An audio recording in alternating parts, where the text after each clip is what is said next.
बस एक ही तकलीफ है कि मेरा मेरा बाजू इम्तियाज जलील मेरे साथ नहीं होगा।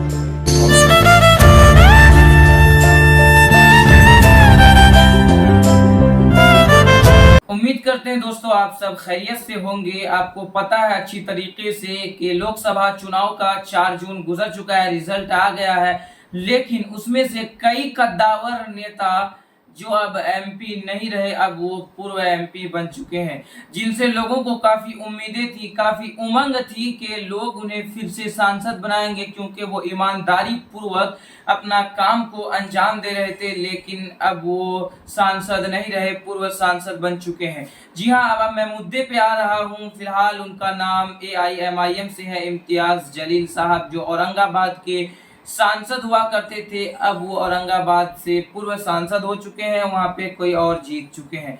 आपको मैं बता दूं, जिस तरीके से औरंगाबाद के पूर्व सांसद इम्तियाज जलील साहब जो AIMIM से हैं, जिस वक्त वो अपने प्रचार प्रसार के लिए सभा कर रहे थे, तो उस सभा में इतनी भीड़ हो रही थी जिसको देखकर मोदी जी भी घबरा जा रहे थे, जिनको देखकर अमित शाह, योगी, बीजेपी, विपक्ष सबके रोंगटे खड़े हो जा रहे थे। लेकिन आपको मैं बता दूं फिर हार कैसे हो गई। जी हां, आपको मैं बता दूं, इम्तियाज जलील साहब जब सभा करते थे, लोगों की भीड़ इतनी होती थी कि मोदी जी के पसीने छूटने लगते थे। मोदी जी के सभा में भी उतना भीड़ नहीं हुआ करता था जितना भीड़ इम्तियाज जलील के सभा में हुआ करता है। लेकिन आपको मैं बता देना चाहता हूं कि इम्तियाज जलील साहब कई वोटों से आपकी हार हो चुकी है। लगभग जिस तरीके से लोग ये उम्मीद लगाए बैठे थे कि इम्तियाज जलील साहब फिर से औरंगाबाद के सांसद बनकर औरंगाबाद का नाम रोशन करेंगे, अब वो तमाम चीजें, तमाम सपनों पे पानी फेरा जा चुका है। आइए मैं आपको रिपोर्ट दिखाऊं, रिपोर्ट में क्या कुछ है। इनको देखने के बाद आप अच्छी तरीके से समझ जाएंगे कि क्या कुछ यहाँ का मामला है।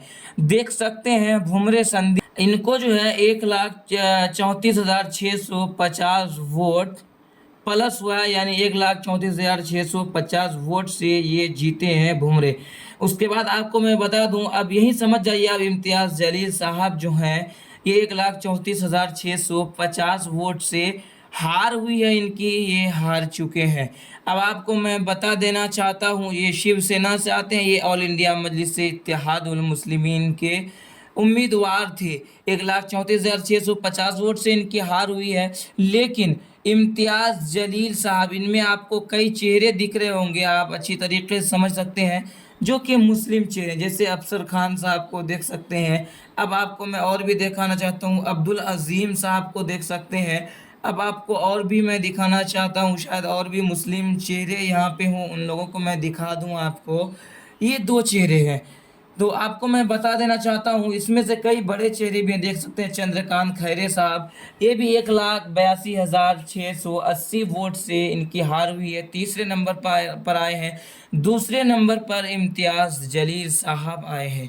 तो अब आपको मैं दिखाना चाहता हूँ इम्तियाज जलील साहब की कुछ पोस्ट, इनके ज़रिए से अब आप अच्छी तरीके से समझ सकते हैं। कल 4 जून था, 4 जून के अंदर में इम्तियाज़ जलील साहब का प्रेस कॉन्फ्रेंस हुआ है।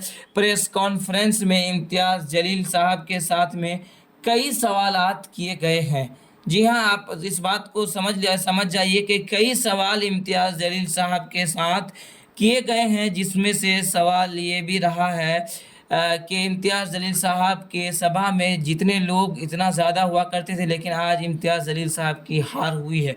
लेकिन इम्तियाज़ जलील साहब कहते हैं कि मैं अब खामोश नहीं रहने वाला हूँ, सच्चाई जो है मैं उनको बताऊँगा। इम्तियाज़ जलील साहब ने जो सच्चाई को बताया है, उनको सुनकर आप भी यकीनन चौंक उठेंगे कि क्या कुछ कह दिए हैं इम्तियाज़ जलील साहब। जी हाँ, अब आइए इस जगह पे इलेक्शन कमीशन ऑफ इंडिया के साइड पर, अब आपको मैं बता देना चाहता हूँ, इम्तियाज़ जलील साहब ये कह रहे थे कि अफसर खान, यासीन खान, ये जो है इनको पैसा देकर उठाया गया था और एमएलए का झांसा दिया गया था कि ये एमएलए इनके बेटे को या किसी को बनाया जाएगा।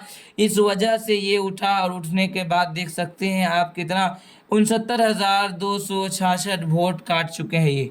अब आप अच्छी तरीके से समझ सकते हैं कि 69,000 अगर वोट इम्तियाज़ जलील साहब को आता, उसके बाद और भी आपको मैं दिखा दूं कहाँ गए अब्दुल साहब, ये देखिए 4,693 वोट। यानी कि अगर इन लोग फील्ड में अगर इनके खिलाफ नहीं उतरते तो इम्तियाज़ जलील साहब की जीत हो सकती थी। इस औरंगाबाद लोकसभा में खेला हुआ है और खेला में इनको ये जो अफसर खान को आप देख रहे हैं, अफसर खान ने पैसा लेकर इम्तियाज़ जलील साहब को हराने में काफ़ी मतलब के ज़्यादा रोल निभाया है। अब आप देख सकते हैं। अब आइए अब मुद्दे की बात करते हैं। इम्तियाज़ जलील साहब ये कहते हैं कि अफसर खान साहब जिन्होंने पैसा लेकर एमएलए मतलब के बनने के ख्वाब को दिखाया, उन्होंने इन तमाम चीज़ों को किया, लेकिन इसी जगह पर इम्तियाज़ जलील साहब कहते हैं कि 40 साल पहले टीपू सुल्तान को मीर जाफ़र मीर सादिक मतलब इस तरीके का अल्फाज का इस्तेमाल करते हैं और कहते हैं कि उनको हराने के लिए क़यादत ख़त्म कर दी गई थी। इसी तरीके से आज मीर जाफ़र मीर सादिक की तरह बनकर अफसर खान साहब आए हैं और मुझे हराने की कोशिश की और मैं अल्लाह की जो मर्जी थी वो हुई है और मैं हार गया, मेरी हार हो चुकी है। ये बहुत बड़ी बात कह उठते हैं इम्तियाज़ जलील साहब। आपको मैं बता दूं कि ये अफसर खान साहब पैसे लेकर के बताया जा रहा है कि ये उठे थे ताकि हार जाएं, लेकिन इम्तियाज़ जलील साहब ये कहते हैं कि देखिए जनता ने मतलब कि जातिवाद को देखकर वोट किया है या क्या देखकर वोट किया है, इसका ऑपरेशन मैं बहुत जल्द करूंगा और मैं बहुत जल्द बताऊंगा कि आखिरकार जनता ने किस तरीके का ये फैसला लिया है। दूसरी तरफ एक बात ये भी कह उठते हैं कि क़यादत को ख़त्म करने के लिए अफसर खान ने ऐसा कदम उठाया और मुस्लिम साहब जो हैं, ये क्या नाम है, मुसलमान जो हैं, क्या नाम है इसका, अब्दुल अजीम साहब, इन्होंने भी यही मतलब सोच करके ऐसा कुछ किया। बाकी इनमें हार आखिर क्या वजह से हुई है कमेंट बॉक्स में ज़रूर बताइएगा। फिलहाल जय हिंद, जय भारत।